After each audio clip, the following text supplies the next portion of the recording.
Honestly, I did not know how tough the training would be. I was so excited after getting the new job. But this journey turned out to be really challenging for me. How could I survive in such a difficult situation? Hello guys, welcome back to my channel. Today, I am sharing a crucial part of my journey where I faced my biggest challenges yet. From doubt to determination, I will take you through it all. Buckle up and let's get real.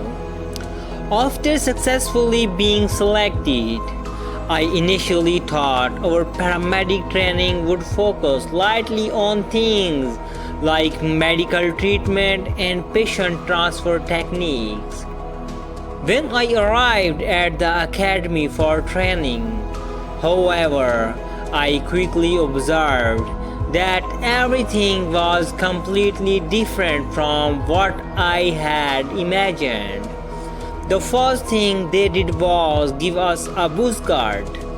When I saw my face in the mirror without hair, I felt quite sad because I really liked my hair. The change did not stop there. Going to the washroom was a challenge because of the constant rush. Out on the ground, I expected to be taught medical skills, but instead, the curriculum was much broader and more physically demanding. We were taught fire rescue, well rescue, height rescue, and of course medical training. We had to complete every single task they assigned. The days were incredibly tough. We had to wake up early every morning and immediately get ready for physical exercise to avoid the rush and get a moment of privacy. I started trying to get up before the other cadets just so I could use the restroom first. During drills, we had to stand on the ground for long periods in the scorching sun. It was a challenging and intense period of adjustment, but facing those unexpected physical and mental hurdles was a big part of becoming a good paramedic. I was initially weak at swimming. During the evaluation, I thought I would be able to swim, but as soon as I jumped into the water, I started to drown. Someone had to pull me out, and after that, I was terrified. I imagined swimming was incredibly difficult, but I eventually learned through sheer practice. We also practiced parading on the ground in the scorching heat, which caused my skin color to darken. I tried to focus on the parade during the hard days. Although I had learned to swim, I was not able to properly demonstrate it to the instructors to pass the test. Passing the swimming test was extremely important. When Eid came, all the other cadets were allowed to go home to enjoy the festival, except for us, the ones who had not passed the swimming test. We pleaded with them to let us take the test, assuring them we could swim, but they replied, "Why did not you pass before? Now you will stay at the academy. No one can go home." We were all very upset. We went to the swimming in charge to request permission to go home.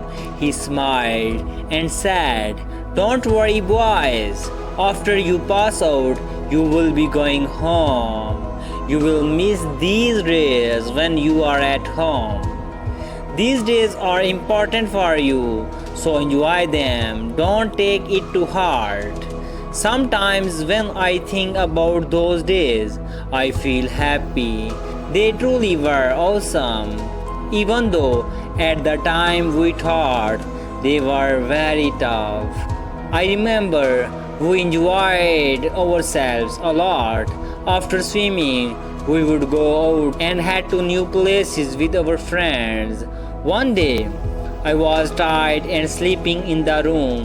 My friends came and asked me to join them to explore the city. I told them I was tired and they left without me.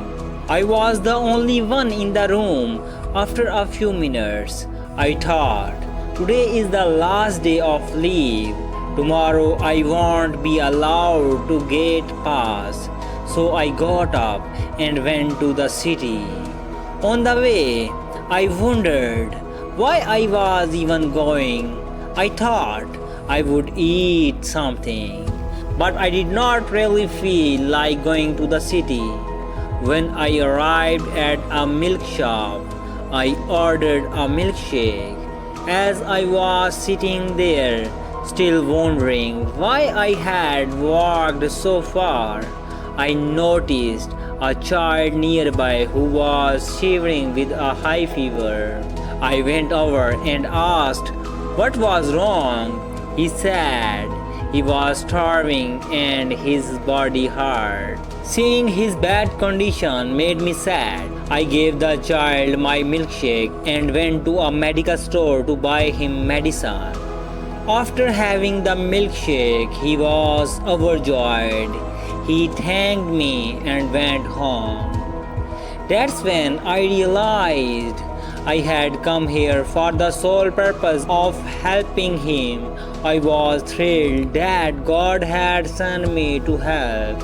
I thought God always works things out for the best.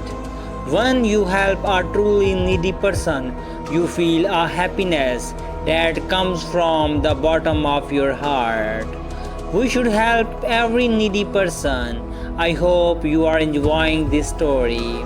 A few days later, we got a 2 days leave to go home. Our home was quite far from the academy.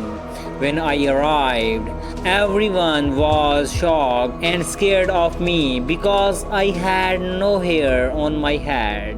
My face had darkened and I had lost a lot of weight. Everyone was laughing behind my back and I felt very ashamed. My mother asked me, "What happened? Why did you get so slim?" I explained, "It's part of the training. I will be better after I finish." My mother was upset about my physical condition. Both my mother and father urged me to quit. "Don't go back for training," they said. "Leave it. I think it's too hard. You are getting sick."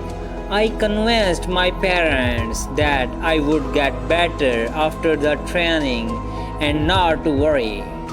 After completing 5 months and passing out from all wings, we returned home for our district job assignments.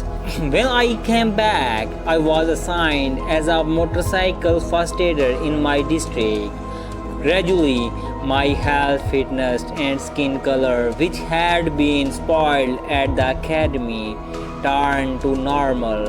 I performed my duty very well. I dealt with many incidents in my district, and in the next part, I will tell you about a very interesting and emotional incident that I handled. Keep it up.